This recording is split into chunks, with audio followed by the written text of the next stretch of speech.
When have you seen the real world hit of Spoilt Brat? When the high school principal's daughter, who previously got away with all kinds of garbage behavior, vandalism, dinking, major bullying, got caught vandalizing a lecture hall in uni, she was unceremoniously dumped and banned. Parents whined for months on FB about their poor baby's unfair treatment and the fact that her applications to other unis were being denied. Spending $50 on food a day is not normal. College girl got cut off from her parents, drinking and not going to class, and had to get a job. She put on Facebook about how she's gonna go hungry and needs money. People offered her food and to make her dinner. She said, "That's okay, I just need about $40 to get through the day, I don't like to grocery shop." Edit. If you're wondering how she went through that much a day, she always ate out at a restaurant and had Starbucks twice a day. Add in snacks and alcohol and there's $40 in one day. $40 can feed you for a week if you grocery shop. When my brother was in school, he was horrifically bullied for being autistic. And his bully was the most entitled little shitty I've ever had the displeasure of meeting. His father paid for boxing practice, karate lessons, and other martial arts. This made him think that he was the best at anything physical. My brother isn't overly fond of sports and prefers to read in the library. As the typical nerdy kid, he's a prime target for bullies. One day when the bully had cornered my brother up against a wall, my brother finally decided that he wasn't just going to take it anymore, but he strongly dislikes violence and thus would not be fighting back. Instead, when the bully tried to punch him, my brother ducked. 3 broken fingers and a trip to the hospital later. The bully's father finds out what had been happening. All his extra classes training were cancelled. He had all of his electronics and games sold. And if he wanted to have a car, he would have to work for every penny himself. One of my favorite things about the military is that in a uniform, nobody can tell how privileged or unprivileged you might have been. It's a total blank slate. And for many, it's humbling to not get to have to wear your social status on your sleeve. On my second ship, there was an E2 who grew up very wealthy and was an ass about it. He wasn't afraid to let us know. He thought that he was better than his peers. There's a stereotype of the enlisted guy who thinks of himself as an officer as a way to pretend that means anything. That's this guy in every way, and he would try to get out of shitty enlisted work because he was going to be an officer. Probably even a commanding officer of a ship. So there we were, a few hours into his first deployment, and this motherfucker gets violently seasick. It lasted for days. I don't know if you've ever been around someone who can't open their eyes without yakking, but it's awful. You really feel bad for them. It's hard to watch someone go through. Not with this guy. I will admit that I was a bit spoiled growing up, though I didn't think I was a brat. My mom had a maid that came in several times a week. When I went to college, several things were very different for me. I knew to clean up after myself, but cleaning a bathroom was completely new. The biggest shock was laundry. I had absolutely no idea what I was doing or how. I knew I was supposed to use detergent and softener, but I thought any soap would do and didn't knew what softener was. I had no idea how or when to add them either. Reality hit when a campus security guard came in and I asked how much of the dish soap I was supposed to use, and the man started laughing. He did help me get the right soap after and explained how to operate a washer and dryer. When I joined the army, guy who had the infantry tattooed on him didn't even last 2 weeks in basic training. When I was in 8th, there was one kid who had, do you know who my dad is? Syndrome, just because his dad was a drill sergeant at some other post. He used to act like a f***ing dick to people at every opportunity, and several of us almost fought him, either sticking up for ourselves or other platoon members. We made it to graduation without killing him. His dad showed up, heard what a FCK he was being. Our drill sergeants called us at ease while still in formation after the ceremony. His dad walks up to the formation, calls him up front and makes him do push-ups in his class A's while saying "I'm sorry" over and over. It remains to this day the most glorious thing I have ever seen. My friend has this entitled younger brother who acts like the world revolves around him, while his dad is stern with him. His mom babies this behavior, and he can get away scot-free with almost anything. He gets angry very easily, and even at the slightest things. I was over at my friend's house, and while we were downstairs, we heard a loud crash from his brother's room. It turns out he was playing Fortnite on his TV, and threw the controller into the glass table, which shattered. My friend called me later in the day over Discord, and told me how after his dad came back, he grounded his brother for a month, and he wasn't allowed to play video games or go over to a friend's house. He had to pay for a new table with his allowance, and had to do chores. He got what he deserved. Went on a double date with my boyfriend, his friend, and his friend's date. The whole evening, she was rude, snobby, overall a demanding person that felt entitled to whatever she wanted. She was rude to the waitstaff and suggested we tip them nothing for refusing to refund her order after she ate the whole thing, and complained about everything. On the car ride back, she started driving. Then halfway through the drive, announced she didn't want to drive anymore. The rest of us had been drinking, so we all refused to take over. She said fine, but I'm not driving either. Let go of the steering wheel, and slammed on the brakes. We got rear-ended, and it was her car, so no cost to the rest of us. But it was instant karma for her behavior and attitude. Traffic jam. Someone uses shoulder to skip ahead and save time, because they're more important than everyone else. Gets pulled over very quickly afterwards. Seen a couple videos of it but saw it with my own eyes a few weeks ago. It was a beautiful thing. My dad owns a bar, and one night there was this rich kid with his friends. Boat shoes without socks. The whole thing. He was giving one of the bartenders a tough time because he was on the shorter side. This kid was bothering the bartender for about half an hour until finally he got my dad to come out. My dad basically yelled at the kid about how the bartender enlisted in the military and fought in Afghanistan and how ashamed he should be to make fun of an honest, hard-working veteran for his height. The kid left the bar nearly crying, and I hope that experience helped him change for the better. I had a girl try to rent a house I had. She was late 20s and gave off a bad vibe. She requested that several lights in the house be changed, argued with me about the basement, and demanded a new refrigerator because someone else used this one.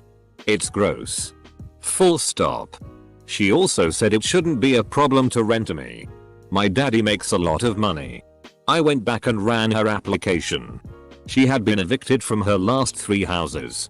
Her credit score was the lowest I had ever seen. She sent in her father's pay stubs. I called her previous landlord, and she would destroy the house. Get evicted.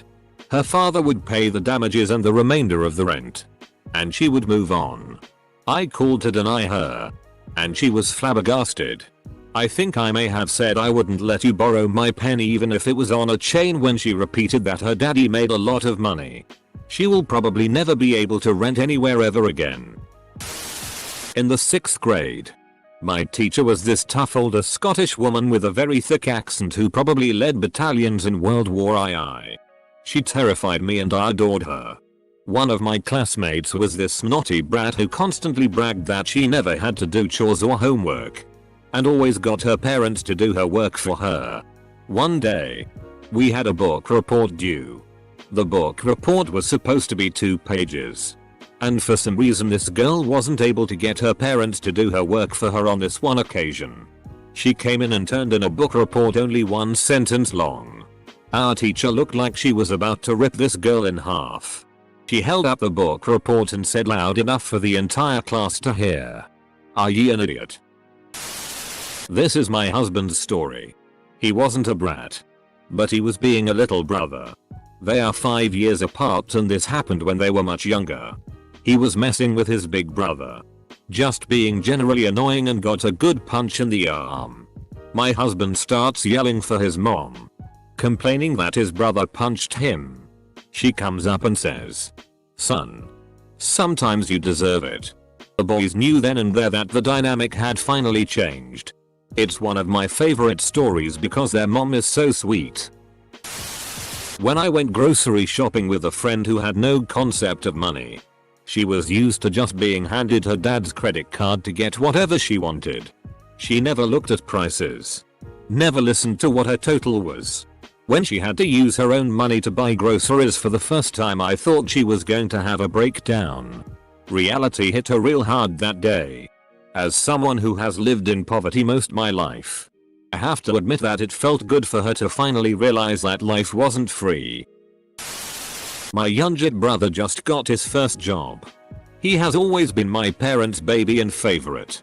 His boss is not tolerating his stupid, self-centered, spoiled bullshit. When I went to U.S.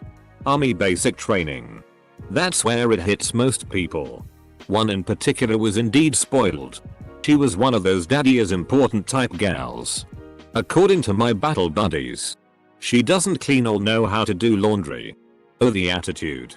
She gave so much attitude. Week 5 and the drill sergeants had enough.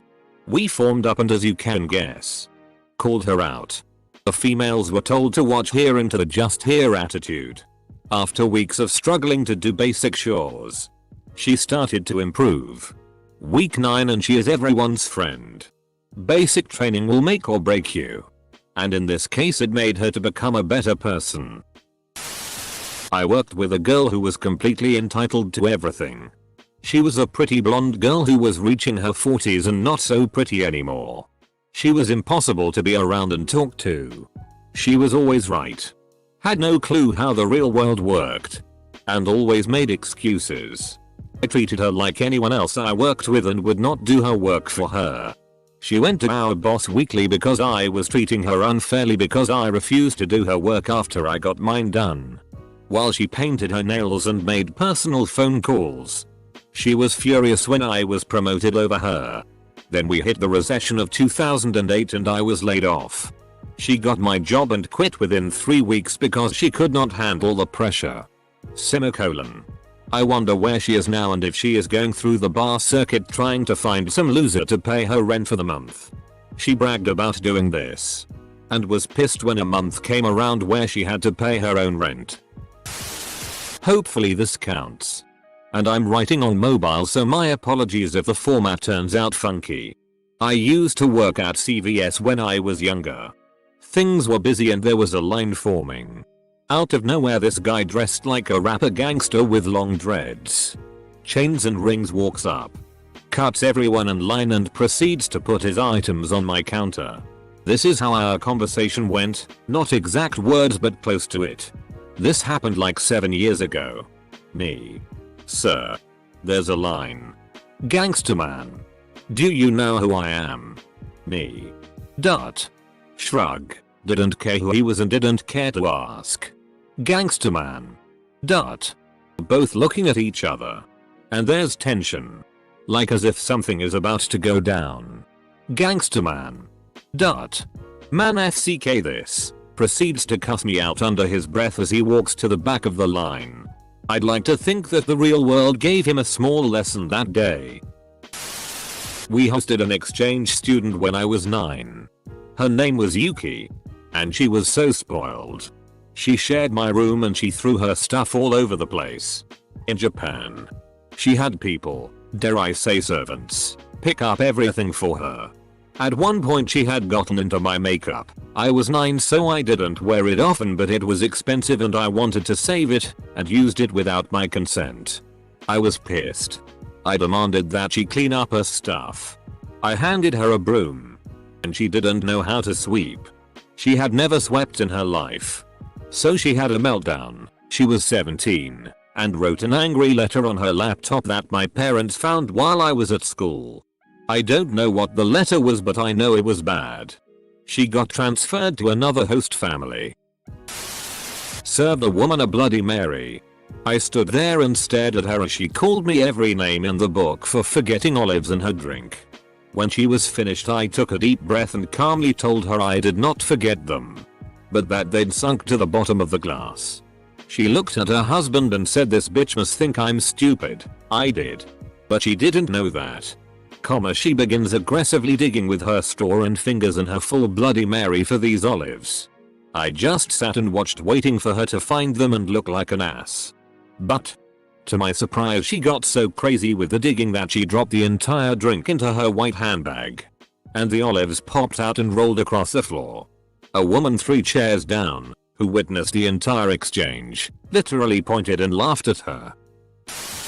My parents owned a bookstore near the CBD of a major city. One day a entitled brat drove into traffic from a side street without a care in the world. The car he cut in front of beat their horn, to which the entitled brat actually stuck his hand out the window and gave the car behind him the finger. Lights starting flashing as the car that was cut in front of was an undercover police car. And it happened right in front of us all. The rapist Brock Turner. I think that the rapist Brock Turner, who only got 3 months for raping a girl, never quite learned his lesson after his bullshit sentence. Brock Turner, swimmer extraordinaire turned rapist, appealed. Not because he didn't do it, as there were 2 witnesses, but because it would affect his life. So yeah. Brock Turner, rapist, asshole. Spoiled by the arsehole dad who called the RP 20 minutes of action that Brock rapist Turner shouldn't have to suffer the rest of his life for. That should be left to his victim only. Obviously. Just after that hit the news, student at my school grabbed a girl's rear and tried to blame her. Not sure what the principal said or did, but he was in tears when he finally left the office just in time to catch his bus. Hopefully that was enough to stop him from doing anything worse. At a minimum, it's at least a Me Too story that doesn't end with the school didn't do anything. One of my favorite moments in all TV history came on a show where they had the adult children of billionaires working as cattle hands on an actual cattle drive under the supervision of one real cowboy. Fed up with being dirty all the time, one of the guys proposed to the cowboy that he should be able to have clean shirts delivered to him as he made his way through 100s of miles of plains herding cattle. The cowboy was obviously incredulous. Let me get this straight. You want to hire someone to bring you a dry clean shirt out here in the middle of nowhere? In a way that I can only categorize as utterly clueless. The kid responded, "It could be fluff and fold." As though the manner in which the shirts were cleaned was the issue. This was probably 10 years ago or more, and I can't go into a dry cleaner to this day without chuckling to myself at how unbelievably out of touch with reality this kid was. From afar, it's been fun to watch Brock Turner's name be irrevocably tied to convicted rapist. Because Brock Turner is a convicted rapist. My ex-wife is an overindulged child of a woman who has never had to deal with consequences or accountability for anything she's ever done. A few months ago she overdosed with my kids in the house. I took the kids and told her to get her shit together or I would take her to court. She refused to get her shit together, so I took her to court. Then she refused to follow the court orders while still making threats. Now she is a jobless, homeless drug addict with arrest warrants, and I'm raising our kids by myself. Paris Hilton's interview on David Letterman about going to jail. I was a lodger in this guy's house, and there was a young kid also renting another room. One day he is screaming at his parents over the phone for not co-signing on a car. I don't even remember if the kid had a job. I believe he did. But he felt it was their responsibility to help him buy a vehicle. He eventually got it on his own. But I'm glad the parents said no. From what I hear, he is doing well for himself. So I'm glad about that. Rudy Gobert and his coronavirus press conference. 3 days before his positive test. FCK that moron. Me. Private school all my life. Good GPA. Good SAT. Perfect family of all brilliant people. They never really had to teach me a lesson because I never f'd up. I didn't have a single detention or even get a single C my whole life. I was recruited to play baseball at a very expensive private college. Turns out I had no idea how to function outside of my bubble. I quickly became academically ineligible and lost my scholarship. My parents, rightly, told me they loved me but I had to bail myself out. I could move home and live with them while I pulled my life together. But they weren't just going to give me a blank check to run around guzzling booze. Eventually I got my shit together, moved home, and started over at a community college. Used that to jump to a state school, where I got my degree. From there I got into grad school. I did all of that on my own dime, either from working or taking out loans. It's been 17 years since I FK'd up and I have a good job, home, wife, the whole deal.